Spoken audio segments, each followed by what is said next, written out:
عارف رومی رحمۃ اللہ علیہ فرماتے ہیں کہ مثال دینے کے لیے بات سمجھاتے ہیں. فرماتے ہیں ایک شخص جنگل میں لکڑیاں کاٹنے جایا کرتا تھا تو شیر سے دوستی ہو گئی, یعنی ڈائریکٹ بادشاہ سے دوستی ہو گئی. اور بادشاہ بھی وہ جو جنگل کا بادشاہ ہے, جنگل کے بادشاہ سے دوستی ہو گئی. اب وہ لکڑہارا غریب آدمی تھا, لکڑیاں تو کاٹنی ہوتی تھی. تو وہ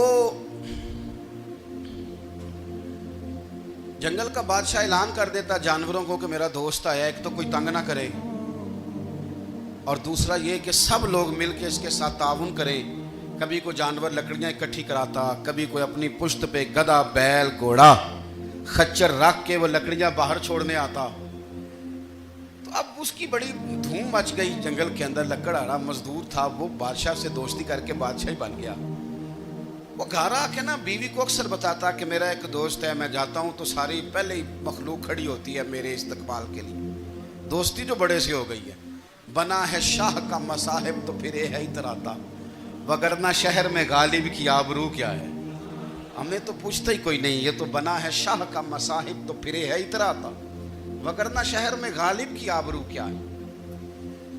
تو وہ لوگوں کو بتاتا, بیوی کو بھی بتاتا دوست ہے. تو بیوی کہنے لگی اتنی تو تعریفیں کرتا, یہ نہیں بتایا کہ وہ جنگل کا شیر ہے, پر نیرا دوست بتا دیا. بیوی کہنے لگ گئی کہ تو اتنا جو اس کا ذکر کرتا ہے تو کسی دن بلا نا, بلا کسی دن تاکہ اس کی دعوت کریں. اب اس نے پھر نہ اس کو پردے میں رکھا. کیا کہتے ہیں آج کل, سرپرائز دینا ہے, مگر سرپرائز دینا ہے, پردے میں رکھا کہ وہ شیر ہے. تو وہ بلا لیا گھر. اب اس کے لیے کچا گوشت, ظاہر ہے شیر نے کچا گوشت دکھانا تھا. وہ کہنے لگی پکانا کس طرح کا ہے.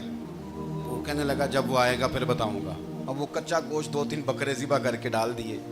وہ آ گیا شیر. عارف رومی کہتے ہیں جب وہ آیا نا تو اس کی بیوی نے دیکھا تو اس نے ایک سخت جملہ کہہ دیا. کہنے لگی اوہو, میں سمجھی تھی پتہ نہیں کون ہے, اس طرح کے درندے تیرے یار ہیں, کتے بلے دوست بنائے ہوئے ہیں, یہ کیا بات ہوئی. خیر وہ شیر نے سن لیا, گوشت کھایا, وہ چلا گیا. اگلے دن لکڑہارا لکڑیاں کاٹنے گیا تو شیر نے ملاقات کرتے ہی لکڑہارے سے کہا کہ یہ نا کلاڑی اٹھا اور میری پشت پہ نا ایک زخم کر دے.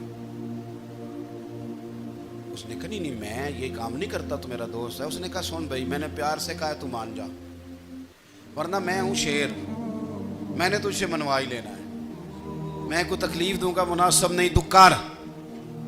اس نے کلاڑی اٹھائی اور اس کی پشت پہ ایک زور سے زخم لگا دیا, خون بہنے لگا. اس نے کہا تو نے آج کے بعد آنا ہے, لکڑیاں کاٹنی ہے, تجھے کوئی کچھ نہیں کہے گا, بس یہ ایک حکمت تھی جو میں نے کیا ہے. قصہ مختصر. وہ آتا رہا, لکڑیاں ملتی رہیں, خدمت بھی ہوتی رہی. 6-8 ماہ گزر گئے. ایک دن شیر اس سے کہنے لگا یہ میرے ذرا بال اٹھا کے دیکھ, وہ جو تو نے زخم لگایا تھا وہ کہاں پہ ہے. اس نے وہ بال اٹھا کے دیکھا تو زخم ملا ہی نہیں, کئی جگہ پہ ٹٹولا کا, یار یہاں تھا یہاں تھا یہاں تھا. شیر نے پھر کیا کمال ہی جملہ کہا. اس نے کہا کہ وہ جو کلاڑی کا زخم تو نے لگایا تھا نا وہ مکمل ہو گیا, لیکن تیری بیوی کا جو لہجہ تھا اور اس کی جو تلخی تھی وہ آج تک میرے ذہن میں موجود ہے, وہ ابھی بھی مجھے تکلیف دیتی ہے.